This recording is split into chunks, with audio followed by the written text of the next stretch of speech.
Hey folks, David Stewart here. Hope you guys are having a fantastic day. Let's talk about Scott Pilgrim versus the World. I'm going to focus on the movie and not really the graphic novels by Brian Lee O'Malley, rather the 2010, I'm not sure what to call it, like surrealist action comedy movie. This is a movie that I guess was not super successful at the box office, but developed kind of a cult following. It wasn't on my radar until I started interacting with a lot more people who are fans of the movie. So I decided I would give it a shot and watch the whole thing and do a little analysis of it. This is a movie that made me feel uncomfortably nostalgic. And I contacted my brother-in-law, who's only about 6 months younger than me, and he had the exact same feeling. And the reason is because it sort of accurately represents the feeling of how our lives were in the early 2000s. This is an incredibly nostalgic movie. And I do find it interesting that I think a lot of the fans of this movie are younger, and therefore this nostalgia would not afflict them quite as much. But Brian Lee O'Malley is only a couple years older than me. The story takes place in the early 2000s, which would be kind of his early 20s and more or less like my early 20s. And boy, my life, there were so many things in this movie that reminded me of my own life, including the characters. The characters reminded me of real people I knew, including Ramona Flowers reminding me of an actual woman I knew with borderline personality disorder, who even looked like her. I knew people that were like Scott Pilgrim, that they lived like three to a room in crappy apartments. You know, the apartments we lived in looked like the apartments and houses that we lived in looked like the apartments and houses in the movie, even though I was in Central California and this movie takes place in Toronto. The feeling of it is there. There's also a nostalgia that kind of is infused with the characters, particularly Scott Pilgrim. He lives in a crappy apartment across the street from his childhood home, and he shows a girl his childhood home, which he lives very close to. But I don't think it's revealed in the movies, but in the graphic novel, it's like his parents sold the childhood home. So that is something that is really part of my generation, of Generation Y. Like 70s and 80s kids in particular are almost, we have like a clinical affliction of nostalgia. And that's what I write about a lot in this book, Afterglow Generation Y. There's a lot of stories in here that are about the Gen Y perspective. I say clinical nostalgia, like a disordered feeling of nostalgia, obsessed with nostalgia, way too focused on the things of the past, the things of our childhood. And even though Scott Pilgrim in the books is still in his early 20s, in his apartment, there's a Super Nintendo and a Nintendo that belonged to his roommate. He's actually a gay roommate, and he sleeps in the same bed. But I knew people that live like that. Like they would sleep in the same bed or sleep in bunk beds in their 20s to live basically without having to have a serious job or anything like that in the early 2000s. All of this was like prior to like the big collapse of 2008. So we're talking like mega loserville at that point. Whereas after 2008, it's like, yeah, you have to live four people to a room and pay $800 a month in rent to live in San Jose and things like that. Wasn't quite like that at that point. This was just people who really wanted to live cheap and were happy living that lifestyle. I played in a crappy punk band. My brother-in-law played in a crappy punk band. I knew people that kept playing in crappy punk bands. And the rehearsal space even looked like the rehearsal space in this movie. It's just like a living room with crappy amps piled up. People trying to make an acoustic guitar into an electric guitar. All these sorts of things. They are really like how it was in the early 2000s. And I feel like the movie, even though it was made in 2010, has that nostalgic feeling because so much changed between like 2004 and 2010. Smartphones happened. Internet 2.0 and social media happened by 2010. 2010 was such a different world than 2004. It's really mind-boggling to think of all the changes that happened. There's also a sense of optimism suffusing the movie that wouldn't be present in something that was made in, say, 2016 or set in after 2008. They're playing in a crappy band. It's called the Sex Bob-ombs. That right there is a nostalgic throwback because a Bob-omb is a character from the Mario games. It's the little bomb. So they're the sex bombs. There's an optimistic outlook, like that they're somehow going to be successful as a band, that they're going to make it. In fact, at the end of the movie, they get like a record deal. And that was something that we were always trying to do in the early 2000s.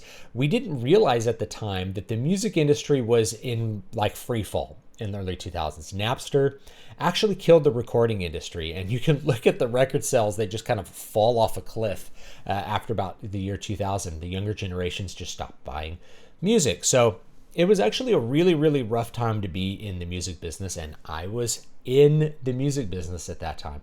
So again, that feeling of uncomfortable nostalgia with some of the things I remember and the feelings that I remember having at that particular time.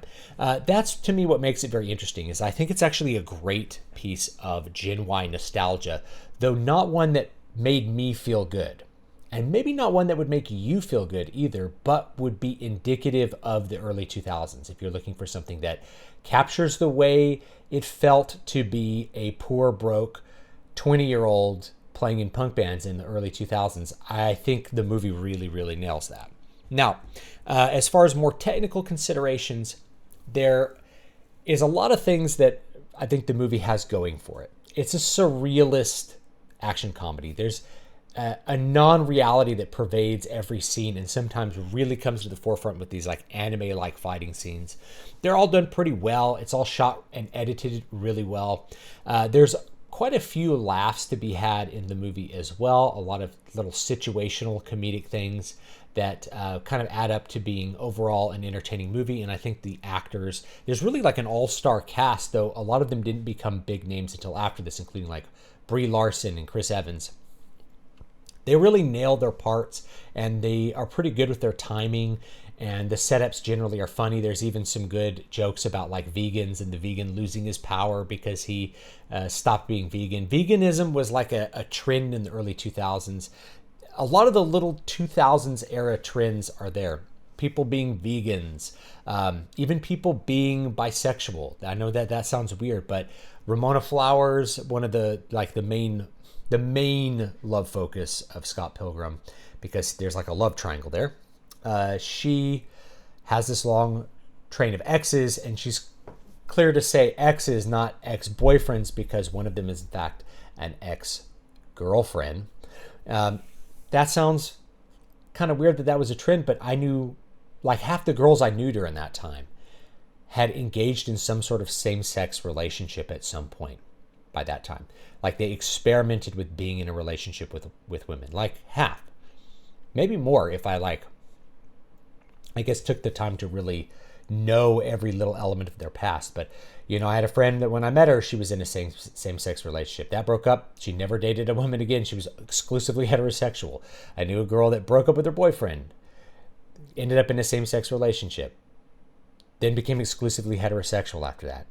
So this interruption of this string of ex-boyfriends to have a girlfriend, that's also really indicative of the people that I knew at that time, and the trends that were existing in, I guess, youth culture, and especially kind of left-leaning youth culture at that particular time. It's like a real thing, kind of weird.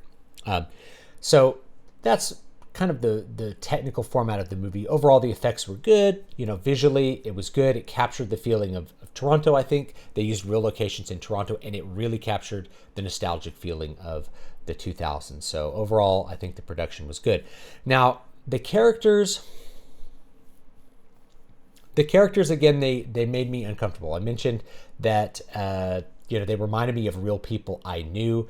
And so that makes it just a little too close to home. And that's kind of my feeling about the characters. As far as negative criticisms about the characters, there's really no reason for anyone to like Scott Pilgrim himself. Scott Pilgrim is a gigantic loser, and I think he was written that way, to be a gigantic loser. He doesn't have a job. He literally shares his bed with a gay man. Lives in a one-bedroom dungeon. It's like a basement apartment. Living across the street from his childhood home where he has his fond memories, although we never see any flashbacks of that. The apartment's full of nostalgic things like Super Nintendo and Nintendo. Not Nintendo 64, not PlayStation 2, not game consoles that would have been current, but rather game consoles which are nostalgic and old at that point. he has two women that are interested in him. One is a high schooler. So he starts the movie by dating a high schooler, which is more about his low status. It's more about portraying him as a loser versus something that is explicitly like gross or pedophilic. I don't think that was the intent, and I don't really get the vibe from that, especially with the fact that she's like 17. They don't kiss. They maybe held hands once. It's more about the fact that Scott is desperate to have anybody like him, that he will, and in some ways, take advantage of somebody who's young and naive that wouldn't know that he's a gigantic loser. Meanwhile, his ex-girlfriend, played by Brie Larson, is a literal rock star. So he's the lowest loser, and his ex-girlfriend is like way above him. Ramona Flowers. This is, to me, a fetishization of borderline personality disorder. She's a girl who changes her hair color every day. Why does she change her hair color? Well, if you don't know those borderline traits, she's exciting, she's different, she's unpredictable. No, she doesn't know who she is, right? That's what it feels like to me. Is like somebody is fetishizing a person with borderline personality disorder and not realizing what that reality would be. They're thinking about how exciting it is, how Ramona likes him for no reason. Maybe it could be like a self-insert from Brian O'Malley, the original writer, of like him feeling like a loser and then wanting a woman who would be exciting, or maybe he met a woman who was exciting and would kind of carry him out of his loserdom, because that's what happens, is that he lives a really boring and kind of pointless life. This crappy punk band that's going nowhere. He doesn't have a job. He's sharing a bed with a gay man, which is weird. Ramona Flowers comes in. He becomes immediately attracted to her, really for no reason, because Ramona Flowers doesn't have much of a personality in this movie. The only thing that you get from her is that she's quirky because she changes her hair color all the time, and has many opinions about tea. So they go on a date. They talk about tea. That's her quirky thing. I get it. It's a movie. You have a limited number of minutes to show the quirkiness of it. The rest of the movie is basically just parading her exes through to have little anime fights and things like that. And we really get nothing about Ramona Flowers other than some basic, like, late 90s, early 2000s punk attitude memories, like of one of her ex-boyfriends. We don't really know her.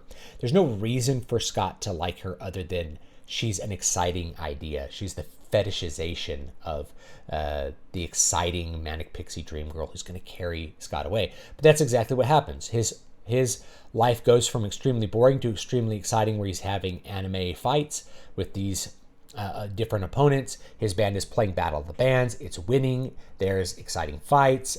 The band gets a record deal. Of course, in the early 2000s, record deals were still a thing that people were trying to get. So all of the things that he wants, Ramona Flowers is basically delivering to him, either directly or indirectly. Through his interaction with her, he ends up with this exciting life. But Ramona is pretty much a blank slate for somebody to just kind of project whatever they want to onto. And in real life, like, people who have BPD, they do have a fragile sense of self. That's why they're changing their hair color all the time. They don't change it because it's exciting or they're unpredictable. They're unpredictable because they don't know who they are. And they're like, they're suffering as a result, right? It's not a fun thing. I'm not trying to dehumanize people with BPD. Rather, the opposite is, I think this sort of imagining of the greatness of this BPD girl is not really a good thing and not very realistic. So that's the main thing, is like Ramona Flowers, there's really no reason for Scott to like her, and there's certainly no reason for her to like Scott. So the entire romance just exists, I guess, out of convenience for the story. It doesn't really exist because the characters have any internal motivations for that romance to continue. Likewise, Scott Pilgrim is an even bigger loser because he won't break up with his high school girlfriend. He won't do the right thing. And it ends up in a love triangle where they're fighting over Scott. And in that way, Ramona Flowers also allows Knives, that's her name, Knives Chow or something, allows her to like become her own self as well, and to have her own self-respect. And that's kind of the final act, is like everybody kind of throwing off those illusions, gaining some self-respect, gaining some perspective about broken people trying to hook up with other broken people, and then Scott and Ramona at the end kind of decide to matriculate a relationship in a more honest fashion from that point forward. There's a whole little subplot at the end where she's being controlled by her ex-boyfriend, and it's presented literally in the surrealist context of these anime fights, but would be kind of a weird metaphor for a girl who would just do whatever her ex-boyfriend told her, would just go back to her ex-boyfriend. In which case, that's not a good partner. That's not a person you would ever want to have as your partner. You really wouldn't want to fight for her, right? And Scott goes through he does different versions of the fights. He loses a life. All the video game references, by the way, that's another part of the nostalgic sense of the movie, is that it's referencing arcade games all the time. And it's not referencing, even stuff that was contemporary in the 2000s. It's all a feeling of 90s nostalgia for the games, but that 90s nostalgia is the 90s nostalgia we had in the early 2000s of looking back at like our childhood of playing Super Nintendo and things like that. So all those references. He goes through a lot of those emotional things where he's like, I decide to fight for like my own self-worth at the end rather than for the desire of the girl. And that is the proper conclusion. But again, Ramona Flowers is a blank slate there. She's just a bouncing board for Scott to have thoughts about himself. And that's kind of a pity. Now, one of the weird things I will say about this movie before I depart is that it feels like a younger audience that wouldn't pick up on these nostalgic things became big fans of it. And especially with Ramona Flowers, people who were deciding to base their personality on what they perceived of as Ramona Flowers. Again, projecting onto her whatever they kind of wish her to be. I'll change my hair color and I'll be exciting like Ramona Flowers. Like, no, that's not, you don't want that. She's like that because she's broken. And I think that actually comes across in the movie, that Ramona Flowers is a broken person and Scott Pilgrim is a broken person. And the conclusion at the end is they're going to try to have an honest relationship as broken people. So I did appreciate that ending a little bit. Overall, I think it was an okay movie. I could see why some people would be really big fans of it. I don't feel a big need to return to it because of the discomfort that it gave me. It reminded me a little too much of things that are just maybe a little too real and a little too weird for me to want to revisit. Things that I don't have a positive nostalgic memory for.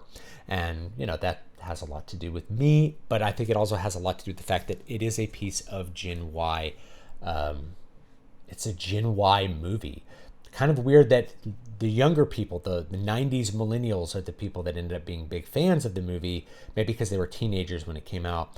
But it feels very much written by somebody who was born in 1980. I think he was born in 1978. Brian Lee O'Malley, the original author of the graphic novel. But for people that were born in the 80s, those attitudes are really, that's what you'll notice right away in the movie, rather than saying, oh, Ramona Flowers is literally me. No, Ramona Flowers reminds me of someone that was traumatic to deal with because they were so unpredictable and we didn't understand her behavior.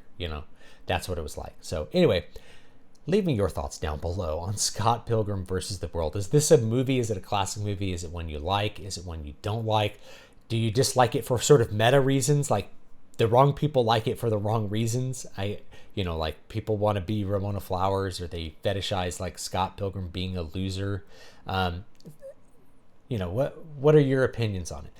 I do think this is a movie that you couldn't make setting it any later time. After 2008, like the music business was obliterated. So was like local music. I remember in 2008, like every venue I played at closed within a couple of months because of the depression that set in with Obama's first term. So kind of interesting. And but overall, I think it was a competently made movie. I think it's technically well made. It has an okay soundtrack. It has good editing. It has a fun style, as long as you kind of are accepting of the surreal nature of it. And I could see why a lot of people like it, but it's not going to be on my list of my favorites. So let me know what you think down below in the comment section. Don't forget, you can join my Patreon. It's over at it'll be linked down below in the description. You can get a free book every month. Same thing with the Ko-Fi. I have a rotating selection of books, so you get a different one every month because I have so many books in the back catalog at this point. And don't forget to read my Substack. I've been focusing a lot on those kinds of articles, just as something different to focus on, as well as the No Talkie Talkie ambient music channel. So let me know, and I will see you all next time. Have a great day.